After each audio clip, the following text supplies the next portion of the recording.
We economic hitmen really have been the ones responsible for creating this first truly global empire. And we work many different ways.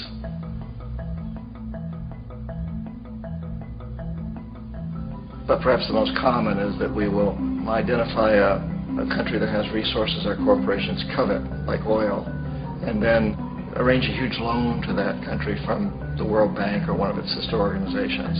But the money never actually goes to the country. Instead, it goes to our big corporations to build infrastructure projects in that country, power plants, industrial parks, ports, things that benefit a few rich people in that country, in addition to our corporations, but really don't help the majority of the people at all. However, those people, the whole country is left holding a huge debt. It's such a big debt they can't repay it, and that's part of the plan, that they can't repay it. And so at some point, we economic hitmen go back to them and say, listen, you lost a lot of money, can't pay your debts, so sell your oil real cheap to our oil companies. Allow us to build a military base in your country, or send troops in support of ours to someplace in the world like Iraq, or vote with us on the next UN vote. To have their electric utility company privatized and their water and sewage system privatized and sold to U.S. corporations or other multinational corporations.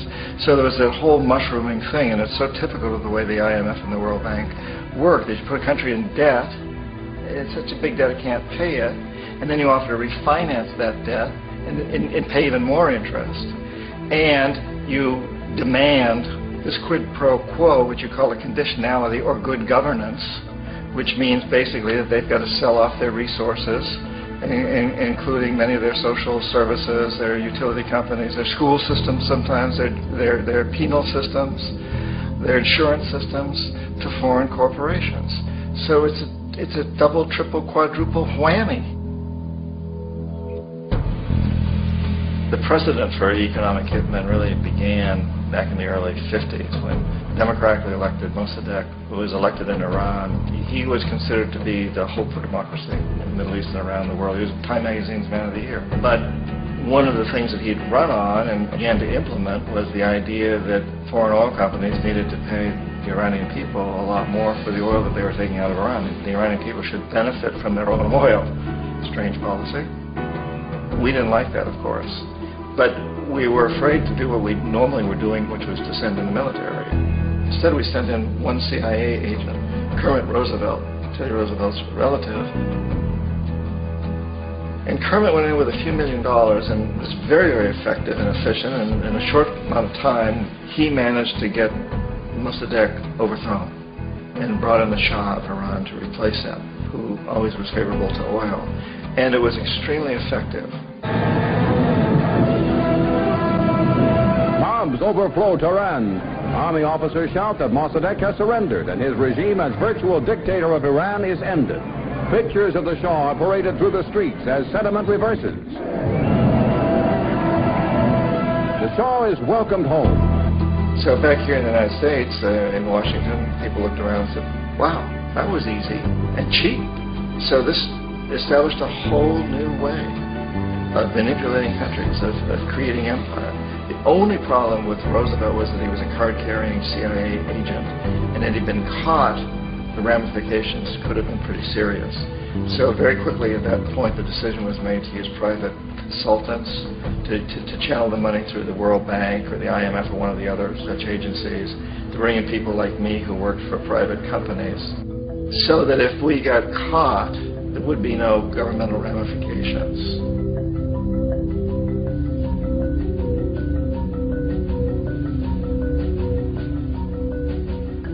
When Arbenz became president of Guatemala, the country was very much under the thumbs of United Fruit Company, the big international corporations. And Arbenz ran on this ticket that says, you know, we want to get the land back to the people. And once he took power, he was implementing policies that would do exactly that, give the land rights back to the people. United Fruit didn't like that very much. And so they hired a public relations firm, launched a huge campaign in the United States to convince the United States, the people, the citizens of the United States, and the press of the United States, and the Congress of the United States, that Arbenz was a Soviet puppet. And that if we allowed him to stay in power, the Soviets would have a foothold in this hemisphere. And that, at that point in time, was a huge fear on everybody's mind, the Red Terror, the Communist Terror. And so, to make a long story short, Out of this public relations campaign came a commitment on the part of the CIA and the military to take this man out. And in fact, we did. We sent in planes, we sent in soldiers, we sent in jackals, we sent everything in to take him out, and did take him out. And as soon as he was removed from office, the new guy that took over after him basically reinstated everything to the big international corporations, including United Fruit.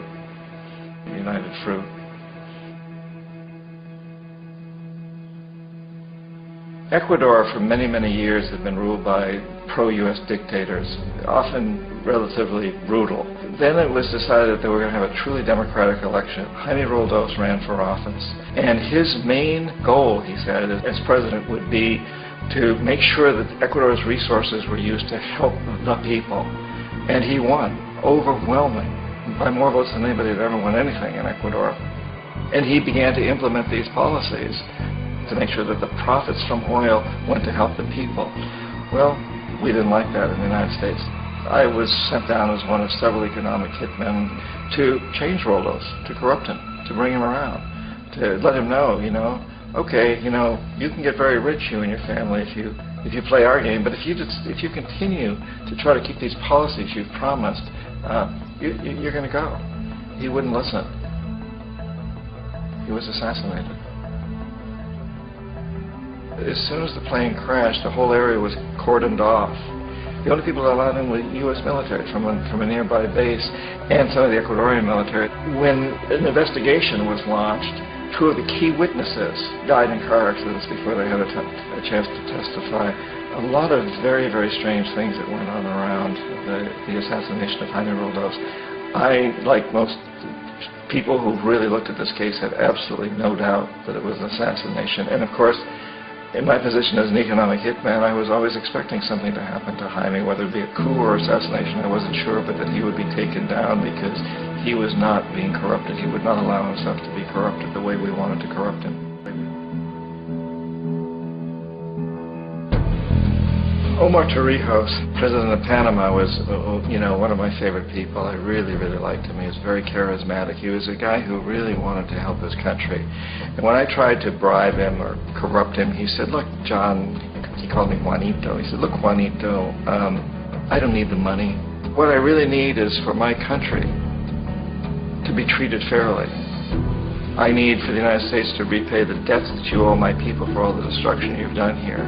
I need to be in a position where I can help other Latin American countries win their independence and be free of this terrible presence from the north that you people are exploiting us so badly. I need to have the Panama Canal back in the hands of the Panamanian people. That's what I want. And so, leave me alone. Don't try to bribe me. It was 1981, and in May, Jaime Roldos was assassinated. And Omar was very aware of this. Torrijos got his family together and he said, I'm probably next, but it's okay because I've done what I came here to do. I renegotiated the canal. The canal will now be in our hands. He just finished negotiating the treaty with Jimmy Carter. In June of that same year, just a couple of months later, he also went down in an airplane crash, which there's no question was executed by CIA-sponsored jackals. Tremendous amount of evidence that one of Torrijos' security guards handed him at the last moment as he was getting on the plane a tape recorder, a small tape recorder that contained a bomb.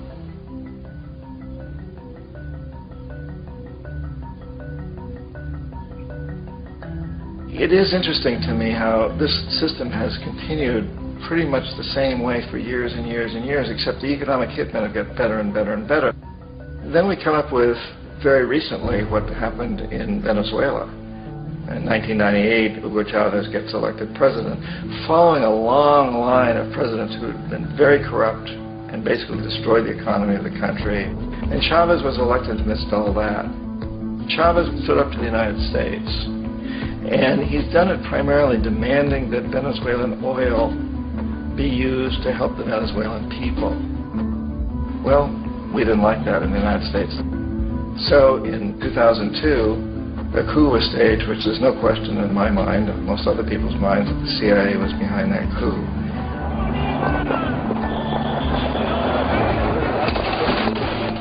The way that that coup was fomented was very reflective of what Kermit Roosevelt had done in Iran, of paying people to go out into the streets, to riot, to protest, to say this Chavez is very unpopular. You know, if you can get a few thousand people to do that, television can make it look like it's the whole country, and things start to mushroom. Except in the case of Chavez, he was smart enough, and the people were so strongly behind him that they overcame it, which was a phenomenal moment in the history of Latin America.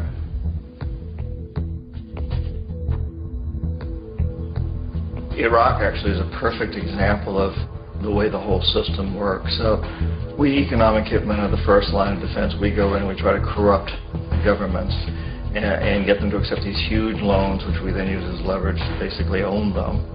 If we fail, as I failed in Panama with Omar Torrijos and in Ecuador with Jaime Roldos, men who refused to be corrupted, then the second line of defense is we send in the jackals. And the jackals either overthrow governments or they assassinate.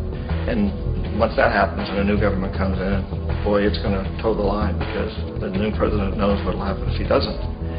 In the case of Iraq, both of those things failed. Economic hitmen were not able to get through to Saddam Hussein. We tried very hard. We tried to get him to accept a deal very similar to what the House of Saud had accepted in Saudi Arabia, but he wouldn't accept it. And so the jackals went in to take him out. They couldn't do it. His security was very good. After all, he had one time worked for the CIA. He'd been hired to assassinate a former president of Iraq and failed, but he knew the system. So in '91 we send in the troops and we take out the Iraqi military. So we assume at that point that Saddam Hussein is going to come around. We could have taken him out, of course, at that time, but we didn't want him. He's the kind of strong man we like. He controls his people. We thought he could control the Kurds and keep the Iranians in their border and keep pumping oil for us. And then once we took out his military, now he's going to come around. So the economic hitmen go back in the 90s without success. If they had had success, he'd still be running the country. We'd be selling him all the fighter jets he wants and everything else he wants. But they couldn't. They didn't have success. The jackals couldn't take him out again. So we sent the military in once again, and this time we did the complete job and took him out, and in the process created for ourselves some very, very lucrative construction deals. We had to reconstruct a country that we'd essentially destroyed, which is a pretty good deal if you own construction companies, big ones. So, Iraq shows the three stages. The economic hitmen failed there, the jackals failed there, and as a final measure, the military goes in. And in that way, we've really created an empire, but we've done it very, very subtly. It's clandestine. All the empires of the past were built on the military, and everybody knew they were building them. So that the British knew they were building them, the French, the Germans, the Romans, the Greeks, and they were proud of it. And they always had some excuse, like spreading civilization, spreading some religion, something like that. But they knew they were doing it. We don't. The majority of the people in the United States have no idea that we're living off the benefits of a clandestine empire, that today there's more slavery in the world than ever before. And then you have to ask yourself, well, if it's an empire, then who's the emperor? Obviously, our presidents of the United States are not emperors. An emperor is someone who's not elected, doesn't serve a limited term, and doesn't report to anyone, essentially. So you can't classify our presidents that way. But we do have what I consider to be the equivalent of the emperor, and it's what I call the corporatocracy. The corporatocracy is this group of individuals who run our biggest corporations, and they really act as the emperor of this empire. They control our media, either through direct ownership or advertising. They control most of our politicians because they finance their campaigns either through their corporations or through personal contributions that come out of the corporations. They're not elected. They don't serve a limited term. They don't report to anybody. And at the very top of the corporatocracy, you really can't tell whether a person's working for a private corporation or the government because they're always moving back and forth. So, you've got a guy who one moment is the president of a big construction company like Halliburton, and the next moment he's vice president of the United States, or the president who is in the oil business. And this is true whether you've got Democrats or Republicans in the office. You have to moving back and forth through the revolving door. And in a way, our government is invisible a lot of the time, and its policies are carried out by our corporations on one level or another. And then again, the policies of the government are basically forged by the corporatocracy and then presented to the government. They become government policy. So it's an incredibly cozy relationship. This isn't a conspiracy theory type of thing. These people don't have to get together and plot to do things. They all basically work under one primary assumption, and that is that they must maximize profits regardless of the social and environmental costs.